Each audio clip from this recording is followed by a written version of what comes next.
Hello dear students. In the previous class, we were discussing phrases and different types of phrases. We have seen noun phrase, adjective phrase and adverb phrase. Today in this class, let us look at clause. I had given a brief explanation about clause in the previous class. I will be explaining it more elaborately in this class. Let us begin. We have seen a clause is a group of words that has a subject and a finite verb. It makes complete sense on its own. And here we have some examples. The students are eating their lunch. Priscilla is stitching a handkerchief. All these sentences can stand on their own. So, a simple sentence that can stand on its own is called an independent or main clause. Now let us look at some other sentences. Who works in a factory? When she returned home. In these sentences, we get the meaning, but it is not clear. These sentences are grammatically correct and they have a subject and verb. But when we look at its meaning is not that clear. It requires something else to complete its meaning. That means these sentences cannot stand on its own. So these types of sentences are called subordinate clause or dependent clause. In order to complete its meaning, there should be a main clause. If we give a definition for it, a subordinate clause is a clause that cannot stand on its own and requires an independent clause to convey the complete thought. A subordinate clause has a subject and a verb. Let us discuss some examples. First one. I love eating sandwiches with a chocolate milkshake and a salad whenever I am hungry. In this sentence, it has two clauses. The first clause is I love eating sandwiches with a chocolate milkshake and salad. And the second clause is whenever I am hungry. Both the clauses have subject and verb. In the first clause, I is the subject and love is the verb. In the second part of the sentence or the second clause, whenever I am hungry, I is the subject, am is the verb. So it is clear that the first part of the sentence and the second part of the sentence are clauses. Now we have to find out which one is the main clause and which one is the subordinate clause. Let us look at the first part of the sentence. I love eating sandwiches with a chocolate milkshake and a salad. When we look at its meaning, the sentence provides us a clear meaning.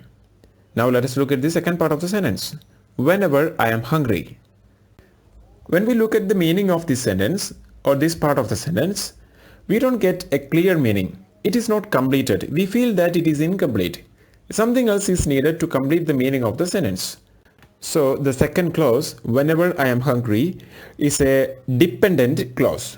That sentence is dependent on the main clause. Here in this sentence, the main clause is I love eating sandwiches with a chocolate milkshake and salad.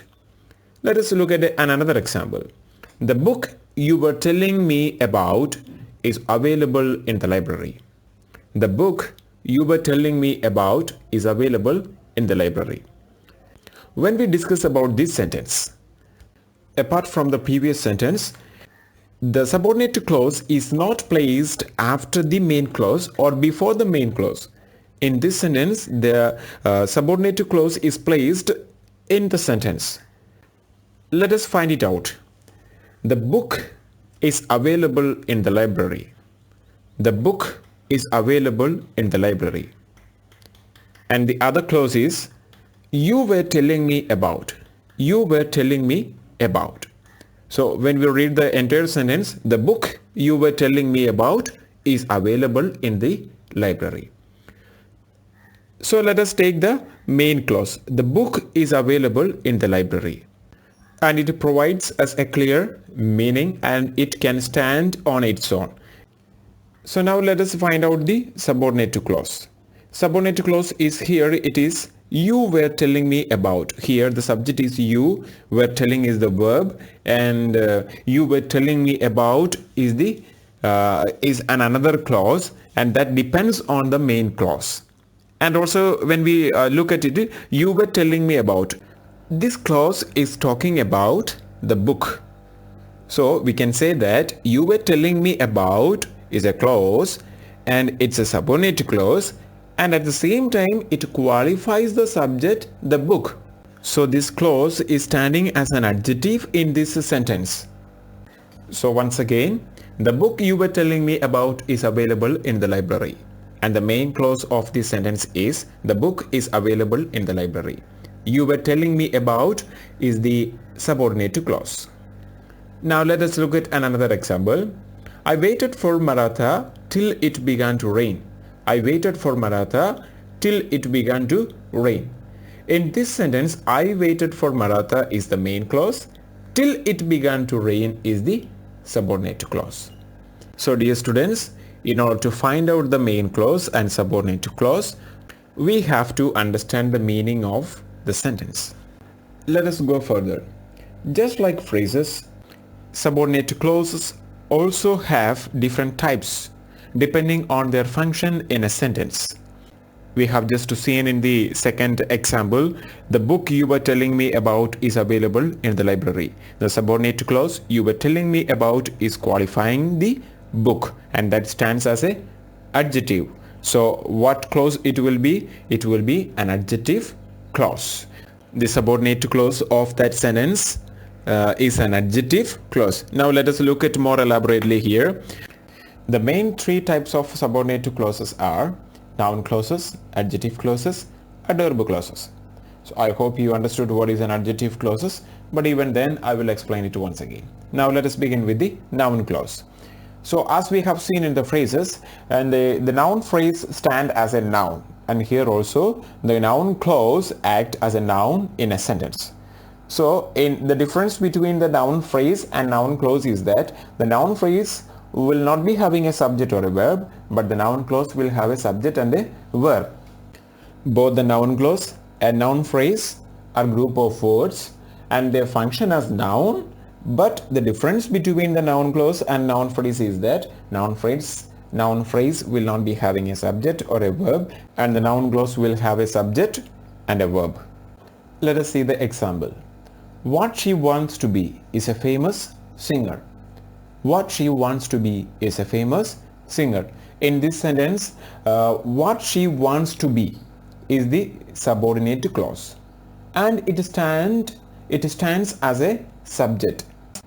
As this sentence or as this subordinate clause stands as a subject, it functions as a noun. So the subordinate clause can be called as a noun clause. Let us look at another example. The woman explained how she started her own travel agency. So the woman explained how she started her own travel agency, and here in this sentence, the subordinate clause is how she started her own travel agency, and that stands as an object. So that also is called as a noun clause. Now let us look at the adjective clauses. As it is clear, adjective clause also will be standing or act as an adjective in a sentence. We spoke to all the students who sat for the examination. Here in this sentence, who sat for the examination is the qualification of the students. So students is a noun. So we know that the adjective qualifies a noun or a pronoun. So who sat for the examination is a group of words. It has a subject and a verb, and here the subject is who and sat is the verb, and this clause qualifies the object student. So this is the adjective clause.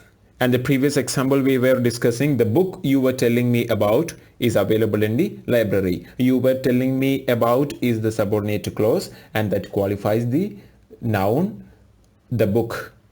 And the next example which is given in the book itself is that the book which Rahul told us about is a very interesting and read indeed. The book is a very interesting and read indeed.